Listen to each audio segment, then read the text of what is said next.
Hey everyone, it's Carter King. If you're an educator, a leader, or just a parent who wants to teach kids about space, check out my newest book, Carter's Journey Through Space. It's available now on Amazon, Target, and bookstores everywhere. Come explore the universe with me.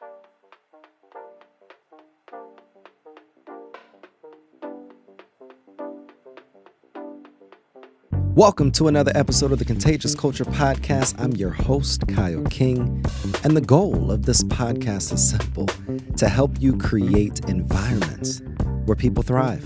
Through real conversations, practical strategies, and powerful stories, we equip leaders, educators, and change makers just like yourself to build cultures rooted in purpose, performance, and authenticity. Because culture isn't something you talk about, it's something you live. This is the Contagious Culture Podcast. Let's get started.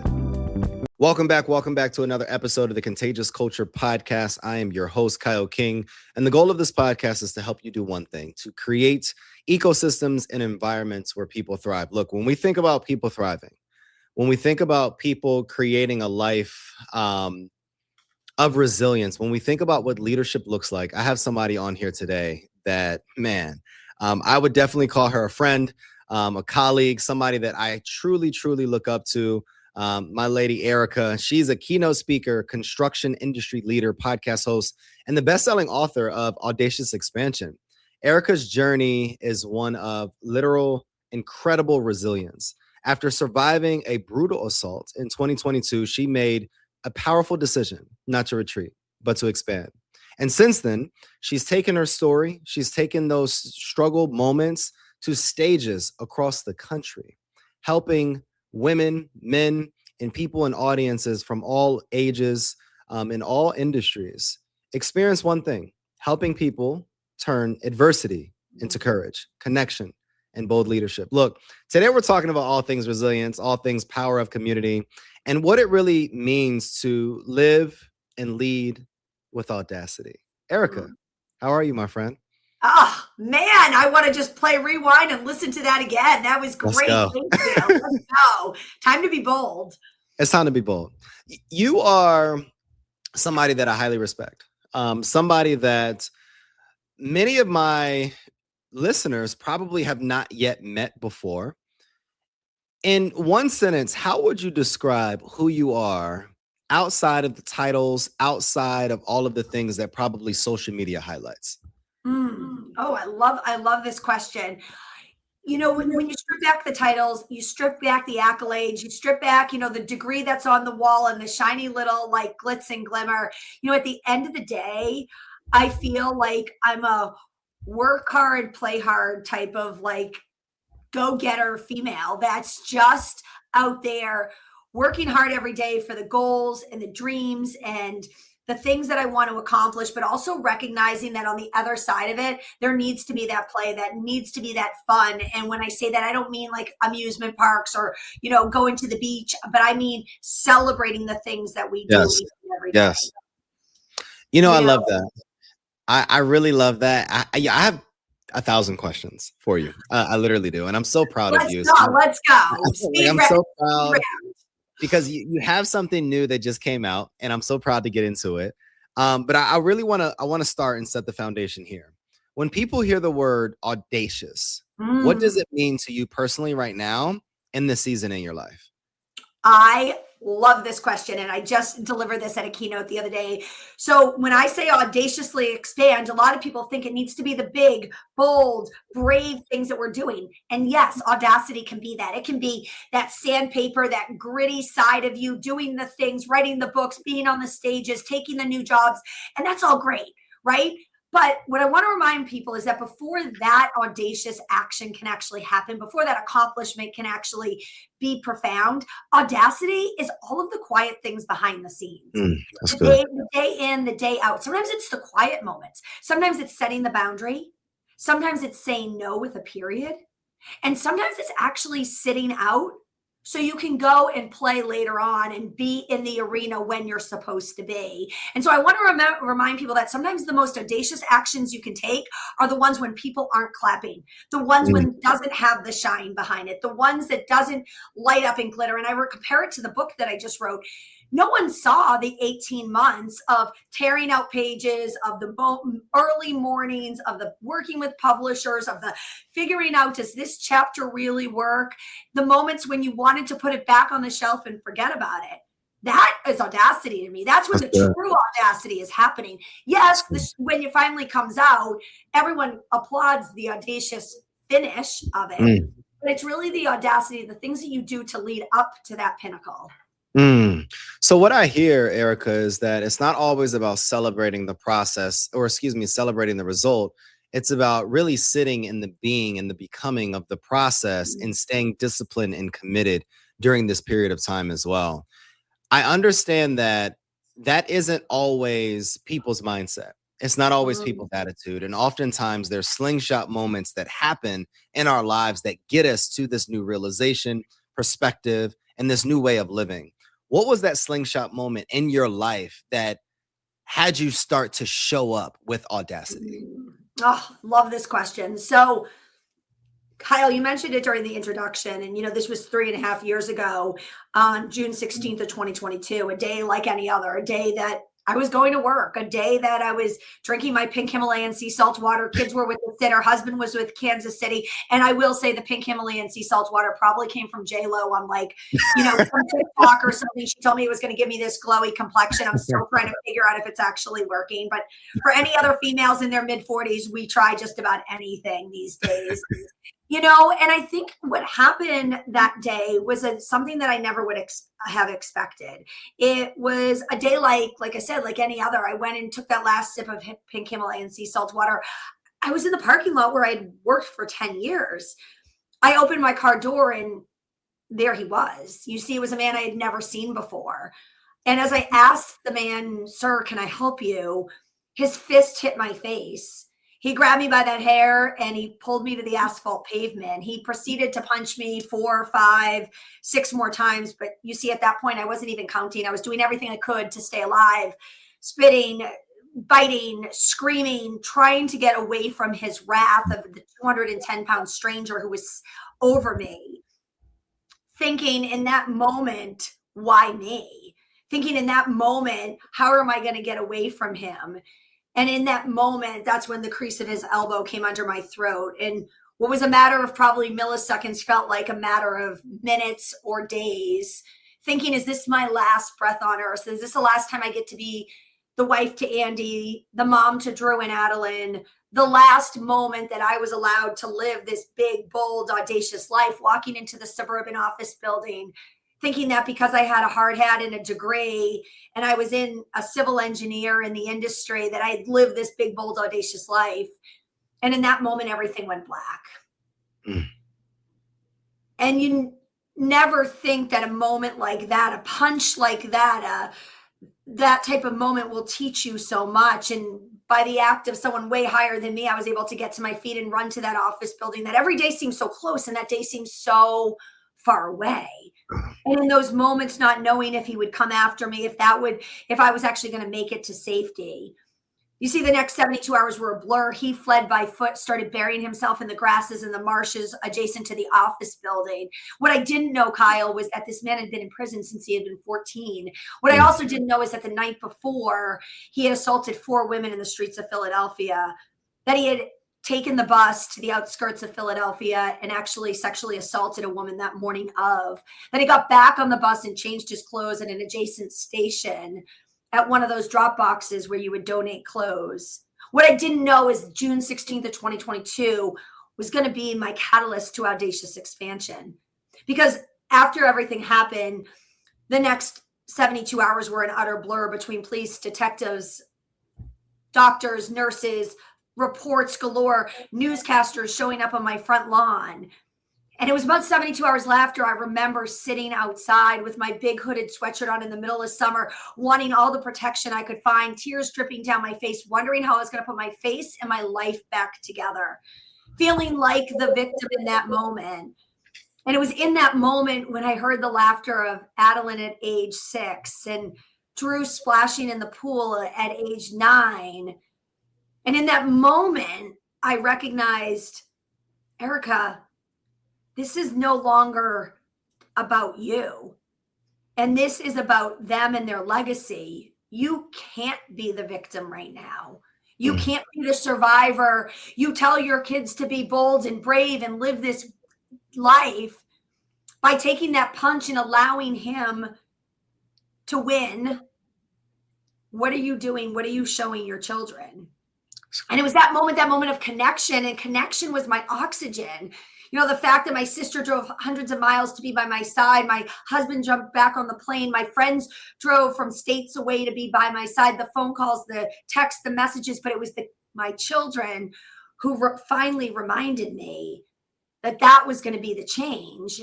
And that at that moment, I wasn't living that big, bold, audacious life. I thought I was, but I was really playing kind of small. And obviously, this is 3.5 years later, lots of therapy, lots of work on myself, speaking, writing a book, doing a TEDx, all of this stuff, I don't think would have ever come to fruition unless I knew how hard that punch actually hit me. And what I want to remind anyone who's listening right now is you have all had a punch in your life. This was my punch. My punch is different than yours, or maybe the same. But maybe it was by burnout. Maybe it was the bitter divorce, the sick child, the parent you lost, the job you don't have anymore, the business that went bankrupt, whatever it is, we've all had that, but we get to the choice of what we're going to do with it. And looking back now, 3.5 years later, I realize it was my choice to be in the position that I am now. It was my choice to audaciously expand. Even the days when I didn't want to, even the days that I didn't want to show up to 11 trials, that I didn't want to read my victim impact statement and look my perpetrator in the eyes, the day that I didn't want to keep doing the do to fight for the law in the state of Pennsylvania to change the law of strangulation of a stranger, that right now it's a misdemeanor and it should be a felony just like any other strangulation. And that I will continue to fight for that because someone else needs that. Someone else, I don't want to have go through what I went through. And that's when you audaciously expand, when you start serving others and you realize, listen, it's no longer about you. And I realized I was living in my little bubble, my little world, thinking I was this big, bold, audacious lady. And in hindsight, I was really playing small. Erika, there's somebody listening in that is experiencing the same experience and feeling that I am feeling right now of vulnerability, of connection, inspiration, and this desire to take action. And I thank you for sharing so much of your heart, so much of your story, and being so vulnerable in allowing us to be in your space, in your ecosystem, so that we can understand that with the many of life's punches, that how we show up is more important than what happens to us. Erika, with somebody that's ready to take audacious action, for someone that just heard your story and resonates with it just like I do, what do you recommend for them to do right now? You know, I'm going to ask you to start where you've already been, because you've already been audacious in your life. And so many times we don't recognize where we've already been. And unless we can look at our past, it's really hard to move forward. And what I had recognized through a lot of therapy, through a lot of work, that a lot of the trauma and things that had already happened in my life, I hadn't dealt with. And I remember so distinctly, Kyle, going to one of the first therapists. And I remember in like my second session, she made me draw a house. And I was actually really angry at her because I was literally gripping on just to stay functioning at that moment. How was I going to be a mom? How was I going to go back to work? How was I dealing with all of this in front of me, legal systems and everything else? But I will never forget that day, begrudgingly taking my pen out and drawing that house because she made me draw that house. But there was something that was so impactful. As we drew the different rooms, as I drew the windows and the chimney and what the attic look like. She made me then draw what the basement looked like. But it was not just what it looked like. She then made me describe it verbally to her. And my basement was dark, and it was full of boxes, and it was cold and eerie. And as I described that to her, she let me know this exercise actually reflected what a lot of the trauma or past looked like, and the things that I'd just been repressing and pushing down and wanting to forget about and never dealing with. And realizing that I was never going to heal or get better if I didn't recognize the boxes that were already in my life that I hadn't unpacked. So what I want anyone that's listening to this right now is start with that, but also simultaneously start with the audacious actions you've already taken in your life. Have you quit the job? Have you taken the new job? Have you started the business? Have you decided to leave the marriage that wasn't working? Have you had 2 babies? Whatever it is, I call it in my book, take out your notes in your phone and label it Audacious Badass List. And I want you to just take 60 seconds when you get off of this podcast and write down all of the things that come to mind, all the audacious actions you've already taken. Because at some moment, the self-doubt is going to creep in. We have 80,000 thoughts a day, of which 90% of them are negative. When you start feeling that self-doubt creep in, I want you to open that list and I want you to remind yourself, look at where I've already been. You will absolutely blow yourself away. And then that one thing that you know that, Kyle, that you asked that person that's listening right now that wants to do that other thing, put that at the bottom of the list and bold it. And remind yourself that that can be on your list. If it's 6 months from now, 8 months from now, 3 years from now, you have what it takes to do it. Everything's figure outable. You just have to want it bad enough. And then take the first step.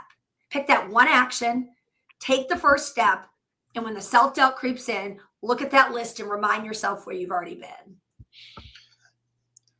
I really feel that. And I appreciate you bringing that up with writing this list. And with all that you've done, Erika, I'd love to know your perspective on the importance that community plays in the ingredients of reestablishing and finding the light throughout these dark moments in your life. What part or role did community play in you becoming the woman that we revere today? Everything. And what I realized, I have 2 keynotes, and my main keynote, or one of my main keynotes, is the audacity of meaningful connections. And the reason is what I realized at the end of the day, there was no drug, there was no amount of therapy, there was no amount of reports that were going to get me back to where I needed to be. It was community and it was people. And I have a method that I realized I had been using for a long time, but it's really spelled out in my book that comes with a free downloadable journal, and it's called BOLD. And the BOLD, the L of bold, stands for lean on others. Because if we are not meant to do life alone. Oh. Our foundation is so weak when we try to do something alone. It is so much stronger. And as a woman who's been in the construction industry for 2 decades, we can't keep building up without building wide. And we need to keep building wide with our community and the people that are supporting us. And who are those board of directors? Who are those people in your life that you can count on, that you can believe in, that are there for you on those gnarly days? Because there's going to be those gnarly days, and life is going to life, and we are going to have the wall kicking moments.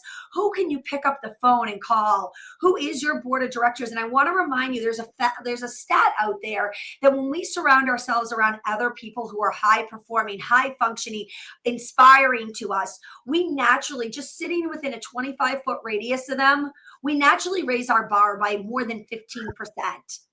But conversely, when we have the people who are dragging us down and taking the energy out of us, we actually lower our bar by 25%. So you have to ask yourself and be really honest. Who is that community? Who are you surrounding yourself with? I realized I never thought I needed a mastermind group or a different group. And I realized when I started joining these groups with people that, quite frankly, intimidated the you-know-what out of me, that's when I grew. Exactly. I needed to be the small fish in a big pond. I couldn't, because it made me feel good to be the big fish in the small pond. That made me feel like I could pat my back, but I realized I wasn't growing. I wasn't changing. I was actually bringing my bar down. And when I started deciding that I was going to lean on other people and build that community of those people like yourself, Kyle, like who are constantly giving back, and the missions you're doing and going after the things and creating the summits, it's like, man, I want to be more like Kyle. And it's good. That's a good thing. If you're around people who are inspiring you, who are intimidating you a little in a positive way, that's a good thing. That means, and if you see something in them, it's a reflection of you and where you're supposed to go. Exactly. Erika, I really appreciate you mentioning and highlighting the L of your BOLD framework. Do you mind sharing the other letters and the importance of how all of that comes together and really gives us the action that we can take moving forward? Yeah, because I truly don't believe you can audaciously expand without a framework. And the BOLD really spells it out. And the B is believing in yourself. You have to start with yourself each and every day. What are you doing to fuel your mindset, to fuel yourself, to put the mask on first? How are you believing in you? And with the self-doubt, with the things that run through our head, I just talked to a group of women the other day, and, we will wait, especially as females, to have 10 out of 10 of the requirements for a job to apply for the role, right? When our male counterparts will only wait till they have 4 to 6 of them. It's why do we not believe in ourselves? And as a mom of a little girl, I am like, we have to work on our confidence, right? And be brave and be willing to say, listen, I know I may still fail, but I'm going to be confident enough with myself that I will figure this out. So the B is believe in yourself. Start with yourself. Make sure you're doing that work every single day. For all of us, it's going to look different. Some of us, that's going to be writing. Some of us, that's going to be listening to a podcast. Some of us, it's going to be joining a mastermind. Maybe it's a combination of all of that. But carve out that time every day to start with you. Because if you don't start with the B, the O, L, and D will not work. And the O is the ongoing process. Making sure you develop the consistency.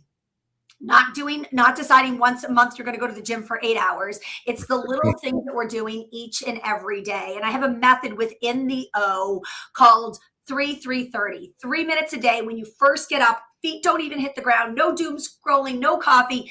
Intention of yourself. What is that day? What is the abundance you are going to attract that day? What is your intention that day? Is it prayer? Is it meditation? 3 minutes to yourself just in the morning. Your next 3, pen to paper, 3 things that you are so grateful for. But the caveat with this, it's not I'm grateful for my home. I am grateful for the fuzzy pillow that I love putting my head down on. Be so specific and almost visceral that you can feel that moment. I am so grateful for reading the Babysitter's Club book. I'm reading about Samantha last night with my daughter and seeing her laugh, right? Because then you start picking up on all of these other things that you're grateful for. Because it's so easy to be ungrateful for things and to realize all of the things that aren't going our way. And the last 30 is 30 minutes a day to invest in that audacious goal, the one that we just talked about before, that thing that you want to do that you're putting off because, well, when I have more money, when I have more time, when the kids graduate, I'll go and work on that. Literally 30 minutes a day. It's the compound effect. 3 10-minute pockets, 2 15-minute pockets. Wake up 30 minutes extra, go to bed 30 minutes late, but work on you. Defend that time. You will find the time to watch the Netflix series. You will find the time to get your nails done. You will find the time to doom scroll. You can find 30 minutes to invest in yourself. And as part of O2, what do you need to omit? What do you need to take off your plate? Because we're carrying around weight that is burying us and draining us, that is not serving us. And I call this don't bake the brownies. I realized as a young mom, I always was like, I want to be the bake sale mom and I want to do this. I hated baking brownies. Don't bake the brownies. Let someone else, let the mom who owns a bakery bake the brownies and go after her dreams and her goals. And I know the bake the brownies is pretty simplistic, but anything in your life, what can you take off of your plate so you have time for that 30 minutes to do? The L, the lean on others, and ending with D. And this is really when it becomes the pinnacle. To me, this is when you start to see the summit of the mountain. And this is when you develop others. This is when all of a sudden you are the light for others. You are doing the things for other people. And I don't care if it's the simplest thing in the morning that you're smiling and making a conversation with the barista at Starbucks, or you're changing the law in Pennsylvania, or anything in between. But if you are not starting to develop others, that's when it truly starts to be like, that hierarchy of knowing when you can serve and you can give back, man, there is no price tag you can put on that. Erika, I'm on fire. I'm on fire. I'm feeling really audacious right now. I feel the energy through the camera, through the microphone. You have this all in a book. Like this I do. And a free downloadable journal that comes with it that you can actually take pen to paper, because when we write something down, we're 43% more likely to make it happen. And guess what? When we tell someone else, we're 78% more likely to make it happen. We haven't done any of the work. So I really believe in actually taking pen to paper. And at the end of every chapter, there's an audacious action you can take. What is one audacious action that people can take right now?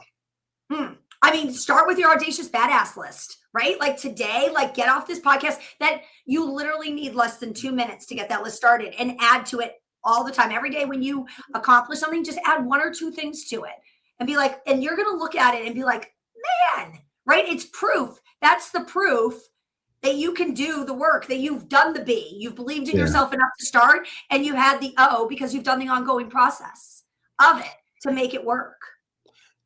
A lot of people don't recognize the true process that go through developing a book.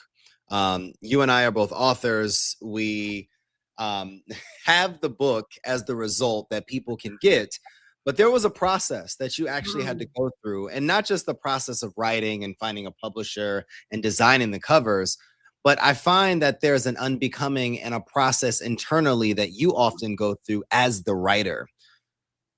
With that process, what can people expect when they're reading and working through and experiencing your words and your work?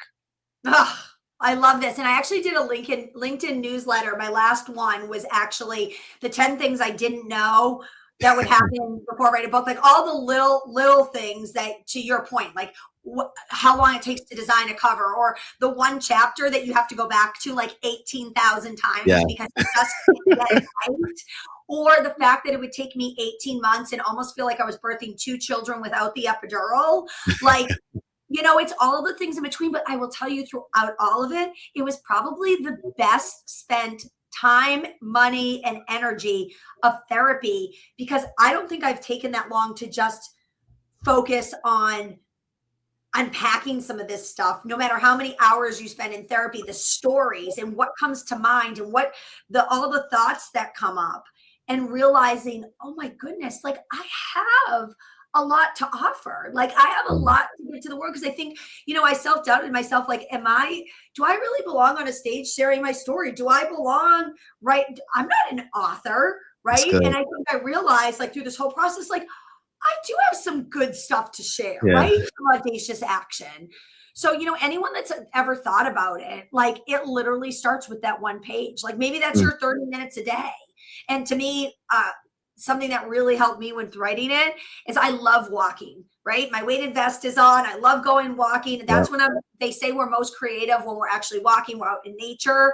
And me sitting behind my computer typing a book all day was not going to work for me. So I actually talked to Slack as I was doing the chapters. I have 22 chapters in the book, and I would go out and I'd work on a chapter. I'd take my hour walk and work on a chapter. It wasn't the chapter at the end, but I would just get all my thoughts and ideas. And at least I started getting it out there. As I was talking, it was messy. It was, but it started to form what I like to compare to construction, the bare rooms, right? Like just you know what I mean? The outline of what I was trying to architect.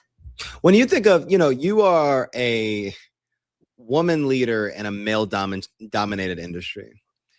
Can you walk someone through what that feels like, and then just compare it to the process of construction as a whole? Oh, love this.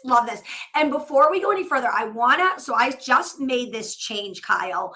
And I used to say male dominated all the time. And then I read an article the other day, and they actually said male populated, because I will tell you, some of the males that have been in my industry have actually helped me more than some of the females that I've been in the industry. And so, yes, there's a lot more of the population of the industry is males, but some of them dominate, but like, you know what I mean? For the majority, I like I've had that. some really great experiences with males actually wanting to elevate me and wanting to I help like me and that. being my sponsors. So it was just vernacular that I changed very recently. And now like Yeah, I catch myself.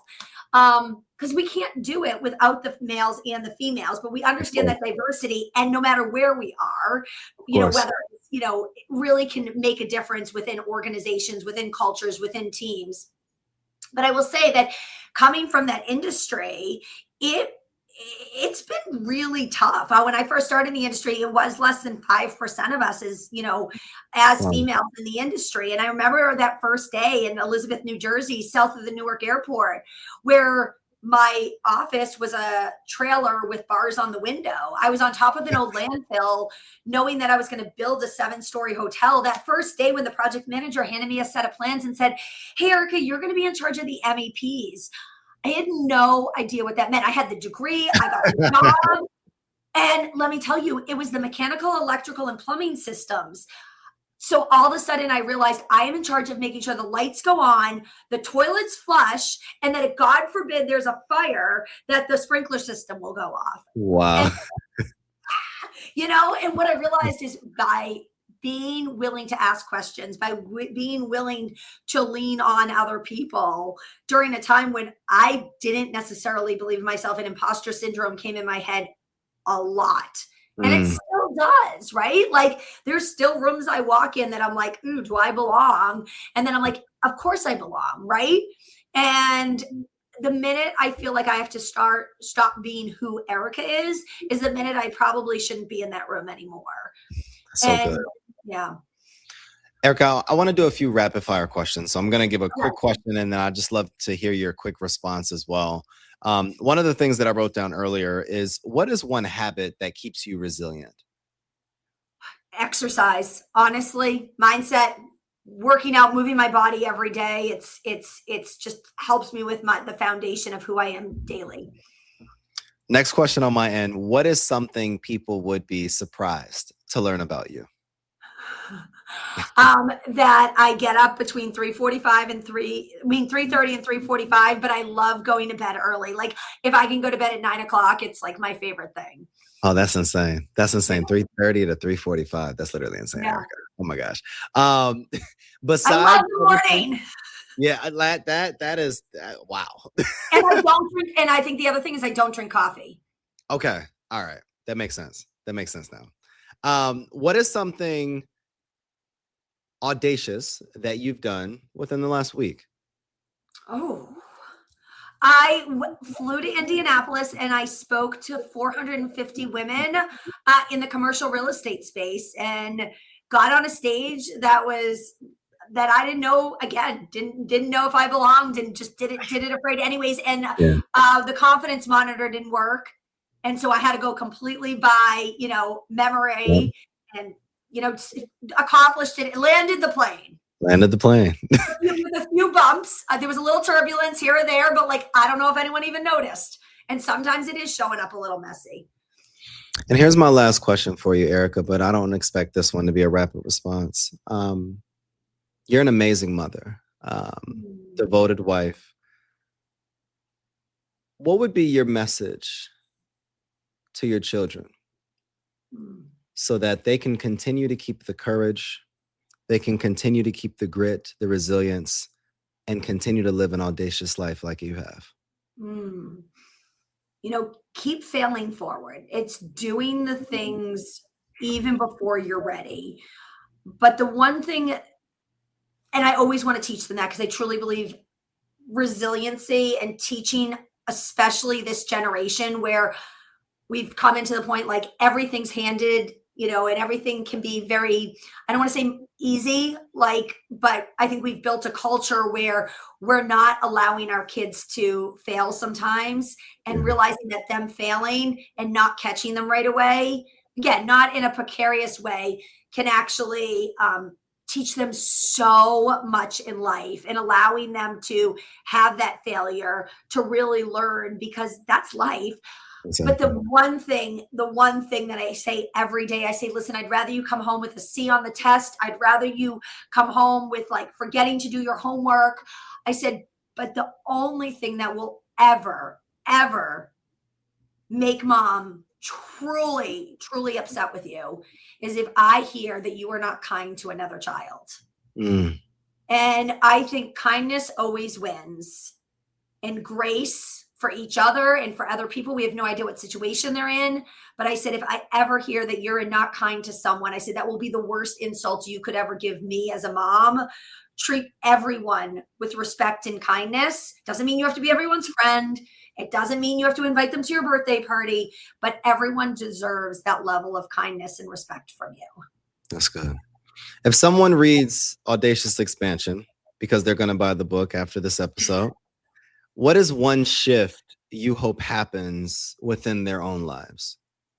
I really hope that they utilize this book to help them spring to that next level, that when they open that first page, that it starts to uncover something and it starts to take back the layers of that onion. It starts to sharpen that pencil that may be dull right now. But at the end, on page 215 of chapter 22, and I ended the book on 22 for a very specific reason. And when you read it, you'll understand it even better. Hint, hint. But, at the end of the chapter, I want to remind you that you don't need permission. You don't need the perfect plan. You don't need all the answers. You just need the audacity to begin. Your audacious future and everyone whose life you're meant to touch is counting on you. The world's been waiting long enough, and I can't wait for you to crush it. But here's the thing. The movement doesn't end when you close this book. This is where everything truly begins. I truly believe that the last page is the next page to opening your audacious expansion, and that it doesn't end when you close this book. It's actually just the catalyst to allow you to begin to really believe in yourself, to use the bold method, to use the other tricks and tips that are in here for you to just feel and know that you are ready for that expansion to live your ultimate and best life. It is a catalyst to the expansion. And your book is also your own catalyst to your own expansion. What does an audacious expansion for Erika look like in the next 10 years? Oh, I love this question. And I actually am going to get a prop out for this. So at the end of each of my keynotes, as people are walked in, I give them a pink, and if you're listening, it's a pink rubber band. I even splurged to buy pink ones versus just the brown ones. They cost me probably an extra half a penny, but it's worth it. And I remind people that I can't afford to give you a Tiffany's bracelet or anything fancy, but I want you to remember your life is like a rubber band. And sometimes you need to be safe. And sometimes you need to be comfortable and stay in that position that feels okay, but that we all have expansion within ourselves. We all have the ability to grow. And sometimes we're going to stretch a little too far. We're going to know we have to come back. But if we keep stretching, it's going to get easier and easier. And for me, it's making sure that I can continue to share this message, be on the stages to not for the accolades and not for the title, but to know, to your point before, that there's one person that I've brought to that level who has lived so comfortable, and they know that he or she is ready for more, to expand by leaving that and wearing that on your wrist and reminding yourself, hey, listen, when I feel like I don't want to audaciously expand, this is my reminder that I have it within me. Erika, you have given us everything that we needed to be able to live an audacious life. And I'm so thankful for you as a friend, as somebody that I truly am boldly inspired by as well. I just thank you so much. If somebody's listening in right now, where can they get the book? How can they continue to support you? And what would you want to be next for them? Oh, love this. Okay, so the book, Amazon, and if you read it, I would love if you liked it and loved it and thought it was audacious, please put a review on there. There's no better compliment you can give an author by, just endorsing what he or she has written. Same with all of Kyle's books. And the other thing is, I love LinkedIn is a home that I love sharing content and value. As well as Instagram and Facebook, but please reach out to me. I'm an open book. You DM me, it's me that's DMing you back. And I'm really loyal to that right now. The other thing is sharing one of your audacious actions. So to me, what could come on the other side is that after people read this book, it's people reaching out to me and just telling me what they decided to do. Like, what was that one decision? I don't want you to do 72 decisions. I don't want you to even pick 3. I want you to pick one thing, and I want you to share that with me, because to me, that's when the rubber's hitting the road. And that's when I know that the traction, that's when like all of a sudden you are developing other people, so much so that in October of every year, I have an Audacious Woman Summit with 180 women in the room, where we really come together. We focus on this. We audaciously expand. We next level with a mastermind that's included with that for the folks or the women that want to really take it to that next level. So to me, it's, hey, listen, if you hear this, if this message sits with you, if you are ready to expand yourself into that version of yourself, messy, uncomfortable, knowing that sometimes the rubber band will break, then you should be in that community and part of that group. Erika, thank you so much. This is, anybody listening right now, Erika's story reminds us of so much, but that resilience, courage, and audacity aren't just traits. They're choices that we make every single day. So we want you to go live boldly. We want you to go commit to creating audacity within your life and buying the book, Audacious Expansion, on all online platforms. One of the questions that we always ask our listeners at the end of our podcast is, what type of culture are you spreading? The energy you bring is the culture you create. Go make yours worth catching. We'll see you all next episode. Thanks for tuning in to the Contagious Culture Podcast. If this episode challenged or inspired you, hey, take a second to share it with someone who's building culture in their world. Make sure to like, subscribe, and leave a review. It helps more leaders, educators, and change makers just like yourself join the movement.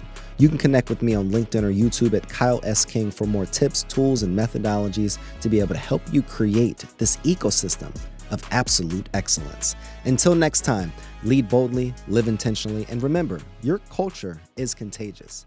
Make it worth catching.